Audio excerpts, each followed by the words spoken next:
This is a Microsoft Access 2007 video. In this video we're going to take a look at some database and Microsoft Access basics. So the first question we need to ask ourselves is, what exactly is a database? The best way to describe a database is as a collection of information, but more importantly it is organized information or data, which gives us the name, of course, database. The second feature of databases is that typically the information is related in some way. So for example, you may have a database for the sales department or the accounting department for an individual company. And third, and most importantly, the information in our database is organized according to the relationships between the different data items. Now, what do we mean by this? Well, if we take an example here of our business card. On our business card we will have a name, we'll have a contact number, we will have a web address, and we will have an email address. So based on the information that we are putting into it, we will decide how to organize the data. In other words, based on the relationships between the information, the data items going in, we'll decide how to organize our database.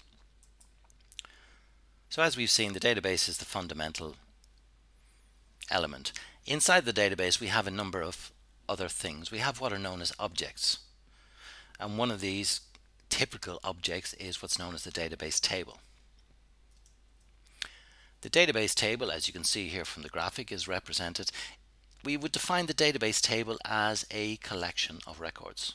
It's a collection of organized records, more importantly. As we said earlier with our business card, we would organize the information based on the relationships. The second thing about a table is that it is organized in rows. This is one of the key features of modern databases, is that everything we do is based on the rows in the table. So even if we want to select information, add information, change information, remove information, we're always doing so on the basis of particular rows or multiple rows or individual rows. Our tables we can break down further and define them as each part of our table and each row as a record, and that's the simplest way to talk about a record. It is a single collection of data, or it's a row, a single collection, a row of organized information. So breaking it down from the table, each row then would be a piece of information. So if we refer back again to our business card, each row or record would be our business card with business contacts. And naturally enough, we can take our record and break it down even further into what are called fields.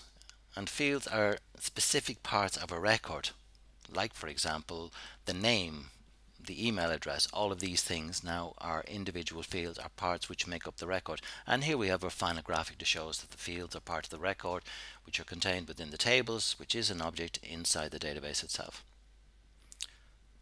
So how does this affect Microsoft Access? Microsoft Access is a database. So naturally enough, Microsoft Access has database objects. And just to clarify again the meaning of this, a database object is absolutely anything that's stored in a database, not just the tables and what we've just looked at so far. There are other objects. So for example, in Microsoft Access, we have our tables. We've talked about our tables. We also have objects called queries. A query allows you to interact with the table, allows you to choose information, to change information, to add. All of the things we want to do with a table we use query objects to do. We also have forms objects. Forms are at best described as interfaces that we can give users so that they can interact with the tables. So instead of users going directly to tables and making changes and trying to get information from it, we can use forms to give them an interface, which makes it an awful lot cleaner and easier to use. We can naturally enough generate reports from our table and graphics and various other areas.